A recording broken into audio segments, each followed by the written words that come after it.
If LDPlayer says your graphics card is not supported, yeah, that can stop the emulator from launching or running games properly. But don't worry, this is usually fixable with a few settings changes. First, restart your computer.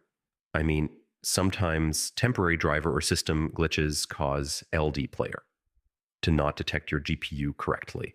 Next, update your graphics drivers. Outdated drivers are the number one reason LDPlayer shows a graphics card not supported error.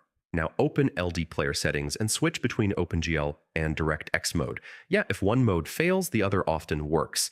If you're on a laptop, make sure LDPlayer is using your dedicated graphics card. Using integrated graphics can trigger this error. Also, check that virtualization is enabled in your BIOS. I mean, it helps LDPlayer run properly and improves hardware detection. Next, update LDPlayer to the latest version. If the issue continues, reinstall it completely. Yeah, corrupted files or outdated builds can cause GPU detection issues, and that's it. One of these fixes should solve the graphics card not supported error and get LDPlayer working again.